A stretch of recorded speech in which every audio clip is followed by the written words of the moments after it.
For me, the first thing I was able to do, which I was very determined to do, is actually tell the truth. I'm Ramy Shaath, 50 years old, Egyptian, Palestinian, been detained in Egypt for 2.5 years illegally. After midnight, we had a huge number of soldiers and officers that went into our home.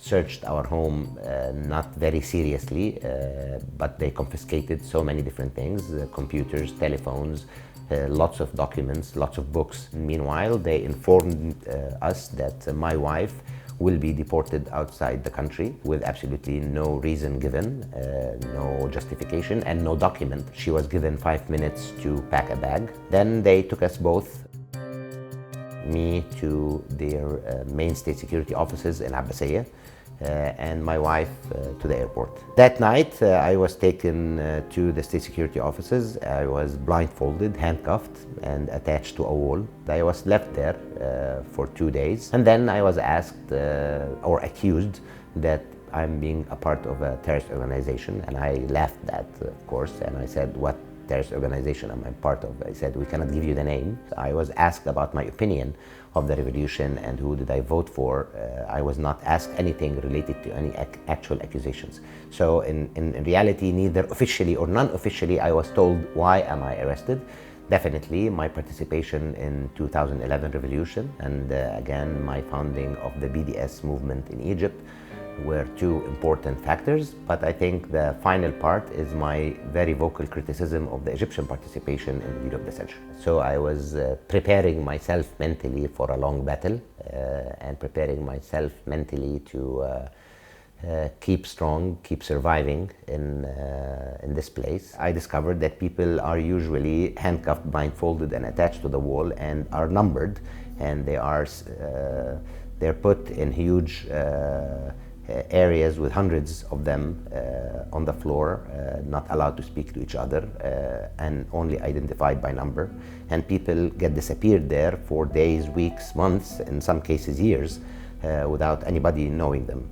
And that's where usually the main torture parties, and I call them parties because unfortunately it, again, from people testimonies, they start usually every day at 9 p.m. and goes on till 5 a.m. The torture continue on the premises of the officer having fun, because he can, because why not? Because let's play a game that I electrify you and then you tell me something.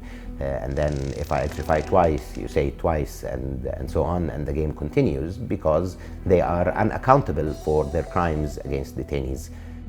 If you ask that, saying that you have the right to 1, 2, 3, basically the answer would be laughing. Forget it, you are not in a place in which the law governs us. We do to you whatever we want. Unfortunately, the situation in Egypt is predominantly controlled by fear. People know that the government and the security forces can take them, arrest them, throw them in jail in arbitrary ways. And the majority of detainees I have seen were activists in one way or another, people who are active politically, socially, or economically. Through the time, and maybe especially after the Muhammad Ali case, late 2019, the numbers started changing and the amount of people arbitrarily taken was growing. And I've known of two photographers who were making a film in the street, and they were arrested. And when the state security saw the movie, it showed the pictures of people near a garbage place where there was piles of garbage. So they accused them of trying to do film that will ruin the reputation of Egypt by showing that Egypt has garbage. I've had a boy, a 19-year-old boy, it was his first time to even know that there is something called state security.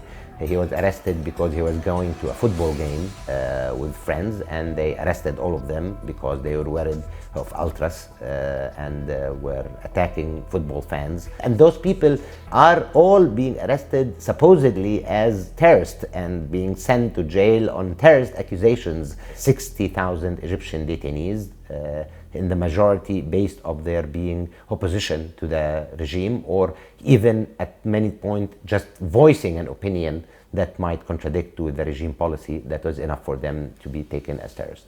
I went to jail with few friends and few activists friends who I know were in jail, and I came out with hundreds of friends, and I cannot sleep every night thinking of them being in this same place, thinking of their families shattered, thinking of them completely despairing and losing hope that they might be out. For me, the first thing I was able to do, which I was very determined to do, is actually tell the truth, is to talk about my experience and to talk about what's happening in Egypt, and to end this curtain of secrecy that has been put around those atrocities in Egypt. The world has to realize the level and the width by which this regime went in suppressing the people in Egypt. Egypt and the regime is an ally of the West. It gets its arms, it gets its financial support, and it gets its legality from the West, and the West owes legally and morally to stop this abuse of human rights. And this is the way to start solving the different factors of the Egyptian problem. You cannot even begin to solve education without ending fear. You cannot even solve development and poverty while people are in fear. If we need a stable Egypt, if we need a future for Egypt and the Middle East, we need to end the detainees crisis and so end the human rights crisis.